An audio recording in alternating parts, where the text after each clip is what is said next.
अस्सलाम वालेकुम नाजरीन। मेरे साथ हैं स्वीडन से अब्दुल कयूम साहब।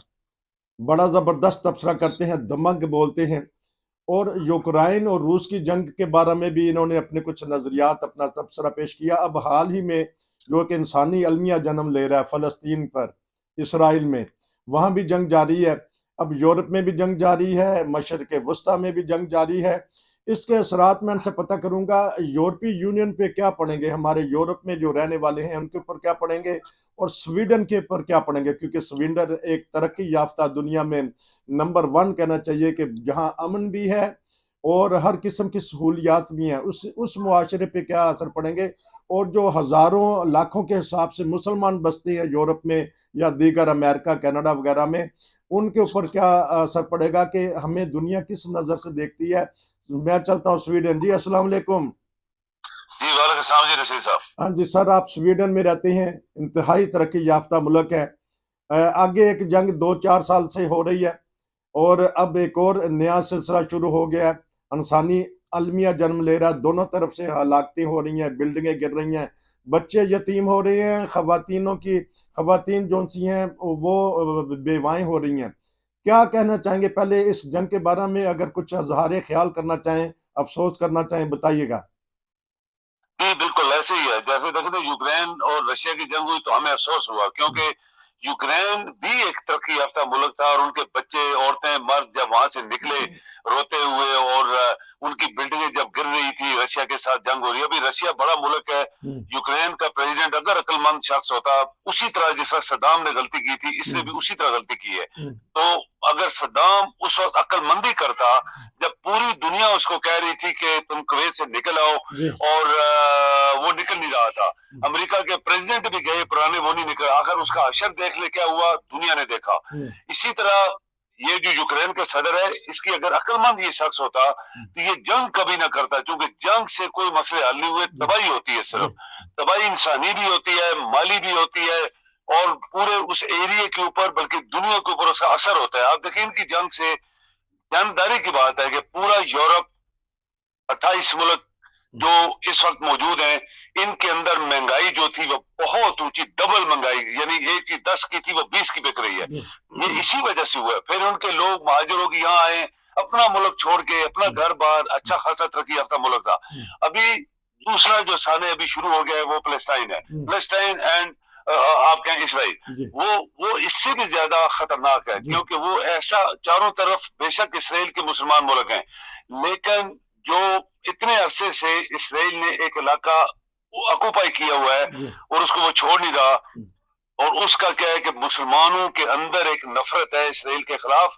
मुसलमान पूरी दुनिया जो है वो ऊपर से अगर बोलते हैं या नहीं बोलते, लेकिन चूंकि लाखों दुनिया, मिलियंस लोग फलस्तीन यूरोप में सेटल है, मिलियंस अरबों में सेटल है, मिलियंस दूसरी दुनिया में सेटल है, तो वो हर जगह उनका गम और जो गुस्सा है और जो उनको तकलीफ है वो अभी फिर एक कहे कि जिंदा हो गई है। तो ये इसको अगर कंट्रोल ना किया गया तो ये तबाही होगी, तीसरी बड़ी अजीम जंग बन सकती है। क्योंकि अमेरिका कहता है मैं बड़ी भेड़ा भेज रहा हूँ, चाइना रशिया उसको अपोज कर रहा है यूनाइटेड नेशंस में।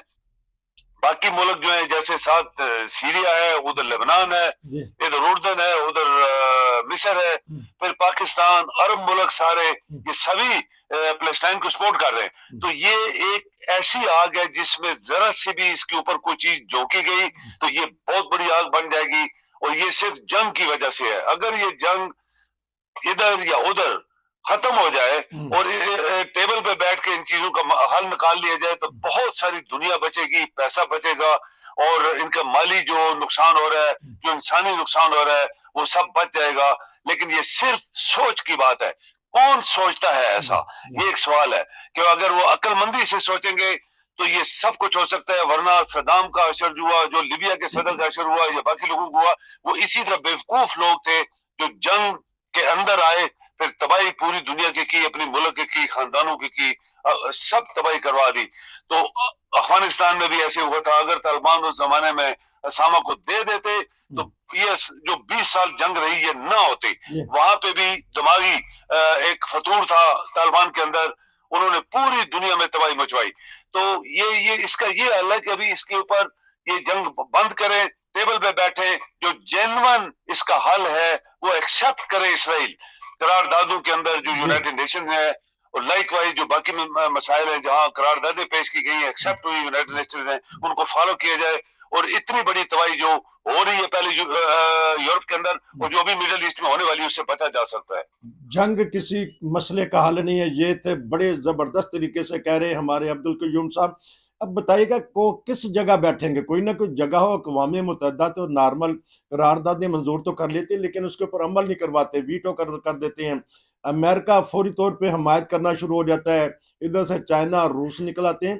कौन बैठेगा और कहाँ बैठेंगे? दुनिया अभी नसीर साहब एक बात नोट कर लें, दुनिया अभी तब्दील हो गई है। वन पावरफुल कंट्री वाला चक्कर अभी खत्म हो गया। अभी अभी चाइनीज बहुत ज्यादा एडवांस कर चुके हैं, और रशियन भी एक बहुत बड़ी ताकत है, और इधर अमेरिका है या यूरोप है। सो यूरोपियन जो 28 मुल्क है वो भी एक्चुअली वो अमेरिकन सोच को एक्सेप्ट नहीं करते, वो भी उनकी अपनी एक सोच है, क्योंकि उनके बड़े रिलेशन है मुसलमानों के साथ, अरबों के साथ, बाकी मुल्कों के साथ। तो वो बड़ी म्याना रवि के तौर पे अभी चल रहे हैं और चलना चाहते हैं। तो ये अमेरिका ने तो फौरन कह दिया बैरी बेड़े से क्या हल होगा भाई, वो निहत्ते फिलिस्तीनी है, उनके पास अपनी फौज होती तो शायद ही आज तक वो मुल्क आजाद करा चुके होते बहुत पहले। तो उनको बेरी बेरे से खाने से, और उनका जवाब यह है कि हम बिल्कुल किसी से डरते नहीं है।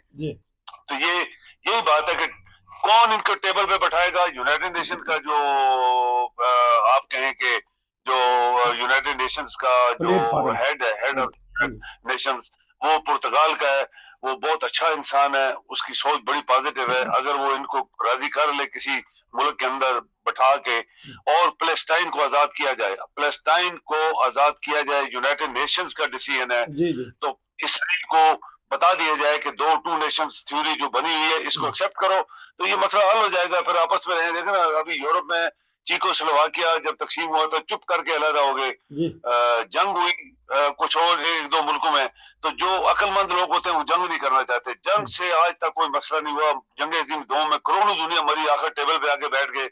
बाकी भी बड़ी बड़ी जंगी हुई, टेबल के ऊपर बैठना पड़ा। तो आज अभी बैठ जाए तो अच्छी बात है, दुनिया को बचाए। जो हम लोग सारे लोग यूरोप में या दुनिया में इसी जंग की वजह से मारे जाएंगे या दब जाएंगे, या महंगाई हो जाएगी और लोग बेरोजगार हो जाएंगे।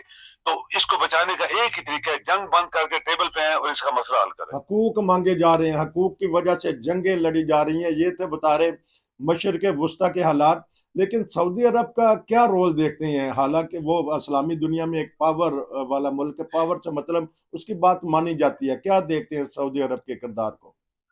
सऊदी अरब देखिए, वो उनका जो किरदार है वो मुतनाज़ा शुरू से रहा है। देखिए, वो जब पैसा आ जाता है ना नसीर साहब, तो इंसान का दिमाग खराब होता है, और दिमाग से फिर गलत फैसले करते हैं। फिर वो गरीबों को लिफ्ट नहीं देते, बड़े बड़े लोगों के साथ फिर उनके तलकात बनाने पड़ते हैं, जो कि इस्लाम में नहीं है। इस्लाम में ये चीज नहीं है। इस्लाम में इक्वालिटी, इस्लाम का पैसा इस्लाम के ऊपर खर्च किया जाएगा। सऊदिया कितने गरीब मुल्क हैं मुसलमान, जिनके पास रोटी नहीं है, कपड़ा नहीं है, जूते नहीं है, बच्चे सड़कों पे घूम रहे हैं मिट्टी से भरे हुए, उनके नहाने के लिए पानी नहीं है। तो सऊदिया खरबों डॉलर जो है वो अपने खर्च करता है, लेकिन उनको नहीं देता।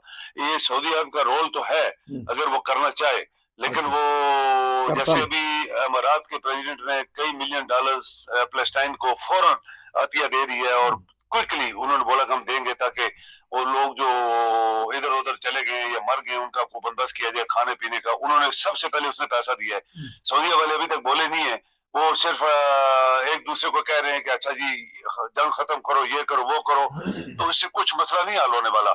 सऊदी अगर चाहे, और उसके अंडरग्राउंड रिलेशंस इसराइल के साथ हैं और पैलेस्टाइन के साथ भी हैं। अगर मुसलमान मुल्क का, नसीर साहब एक बार याद रखें, अगर मुसलमान मुल्क जो सराउंडिंग पैलेस्टाइन है अगर चाहते थे, ये मसला बहुत पहले हो चुका होता। ये खुद नहीं चाहते कि पैलेस्टाइन एक आजाद मुल्क बने और बैतुल मुकद्दस पैलेस्टीनी के हाथ में आ जाए। ये चाहते नहीं है, तभी यहाँ तक 75 साल उनको भी हो गए, 76 साल। तो अगर ये चाहें तो सब कुछ हो सकता है, लेकिन दूसरी दुनिया कोशिश कर रही है। अभी देखें नेक्स्ट कुछ दिनों में क्या होता है, देखते हैं कि ये किस तरह करवट बदलती है जंग। बहरहाल मरवा के लोगों को पैसा देना या मदद करना वो इसका हल नहीं है। जंग बंदी फौरी तौर पे, और जो जिधर से भी हलाकतें हो रही हैं उसका बंदोबस्त हो, उन जो रह गए हैं लवाहिकीन उनकी जो बहाली हो वो हो। हम चलते हैं पाकिस्तान, 3-4 मिनट हैं, मैं कयूम साहब से पता करूंगा कि पाकिस्तान के हालात के साथ देख रहे हैं। सियासी गहमा गहमी है, नवाज शरीफ साहब चल पड़े हैं कहना चाहिए, वो उम्रा करते हुए पाकिस्तान पहुंचेंगे, क्या देखते हैं सियासी हालात आने वाले दिनों में? एक लीडर कैद में है, चलें जी। देखें नसीर साहब, ये कहना कि ये कायद है, ये कायद आ रहा है तो पाकिस्तान बदल जाएगा।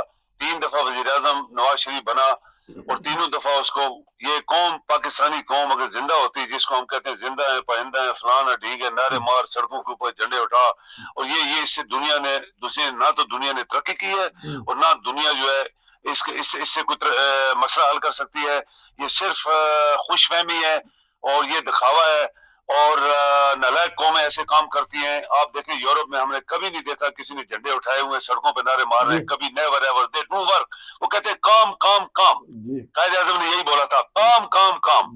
कायद आजम के अल्फाज हमें याद होने चाहिए कि मजहब बिल्कुल सेपरेट होना चाहिए सियासत से, और हर शख्स को पाकिस्तान के अंदर किसी भी मजहब से वो तल्लक रखता है या फिरके से, उसको फुल आजादी होनी चाहिए, होगी। ये कायद आजम के अल्फाज थे, हमने नहीं माना उसको। कायद आजम के ये अपने अल्फाज है कि इस मुल्क की जबान उर्दू होगी। आज तक किसी ने उर्दू को लिफ्ट नहीं दी। हम अंग्रेजी बोलते हैं, जजेस आपके फैसले दे रहे हैं टीवी के ऊपर, अंग्रेजी बोल रहे हैं जैसे हम अंग्रेजों की औलाद है। हम अंग्रेजों की औलाद नहीं थे। ये पाकिस्तान की अपनी एक जबान है जिसका नाम उर्दू है, उसको दफनाया गया। इसीलिए दफनाया गया कि पाकिस्तानी कौम तरक्की न कर सके, और ये इसकी बहुत बड़ी वजह है। 100% जो रीजन है कि पाकिस्तान पीछे जा रहा है वो जुबान है उसकी, जो हमने उसको अपनाया नहीं है। अभी देखें, ये कायद लगाई हुई है इन्होंने मुस्लिम लीग नून वालों ने। अगर ये कौम जिंदा हो तो इनको पता है किसने क्या किया था कौम के साथ। 3 दफा वज़ीर आज़म बना, तीनों दफा करप्शन पे निकाला गया। चौथी दफा कौन इसको बुला रहा है, मुंह काला इसका इतना ज्यादा हुआ है कि कोई और कौम होती तो इसको देखती भी ना, इसकी नाम भी ना सुनती, इसकी शक्ल ना देखना चाहती। अब बताइएगा कि पाकिस्तान अब जब जाएंगे इनको फूलों के हार पहनाए जाएंगे, क्या प्रोटोकॉल मिलेगी? और मैंने जिस तरह कहा कि एक लीडर को कैद किया हुआ है, तो फिर मुकाबला तो ना हुआ। हाँ देखो ना, जो सच बोलेगा वो कैद में जाएगा। अच्छा। जो पाकिस्तान की मफाद की बात करेगा वो जेल में जाएगा। जो पाकिस्तान के लोगों को सहूलियात देने के लिए या पाकिस्तान को अपग्रेड करने के लिए बात करेगा वो जेल जाएगा। चूंकि पाकिस्तान के अंदर 75 साल में किसी को उसके मेरिट के ऊपर, उसकी काबिलियत के ऊपर, उसकी तालीम के ऊपर, उसकी सोच के ऊपर किसी जगह भी पाकिस्तान में उसको कोई पोस्ट पोजीशन नहीं दी गई। और जो लोग भी बैठे हैं ये सब सिफारशी हैं, ये सब मतलब परस्त हैं, ये सब पाकिस्तान के दुश्मन हैं, और ये पाकिस्तान का पैसा खाने वाले और पाकिस्तान का पैसा आगे जो खाएंगे ये सब गठों का एक टोला है। इसीलिए इसकी अभी चापलूसी की जा रही है। वो शख्स जिसने पाकिस्तान को खरबों डॉलर लूटा, इसके बच्चे पाकिस्तान के, वो कहते हैं हम नेशनल ही नहीं है, और बाप उसी पाकिस्तान का वज़ीर आज़म चौथी दफा बनने के लिए आ रहा है। अफसोसनाक, शर्मनाक बात है नसीर साहब। अच्छा, अब बताइएगा कि हमारी अदालतें या हमारे अदारे डिक्टेशन देते हैं तो उससे नुकसान भी होता है, तो निगरान हुकूमत को क्या करना चाहिए? इलेक्शन करवाने चाहिए या डिक्टेशन लेनी चाहिए? निगरान हुकूमत खुद किसी की चुनी हुई हुकूमत है। अच्छा। वो अवाम ने नहीं चुनी, कोई किसी प्रेसिडेंट ने नहीं चुनी, किसी अदारे ने नहीं चुनी। या तो ये होता है ना कि चीफ जस्टिस या सुप्रीम कोर्ट चुनती है उसको। ये चुने हुए लोग हैं जो जिनके मफाद होते हैं। और वो देखें इलेक्शन टाइम के ऊपर कानून के अंदर 3 महीने लिखे हुए हैं। कानून को जब आपको कोई नहीं मान रहा, कोई कानून को नहीं मान रहा पाकिस्तान का।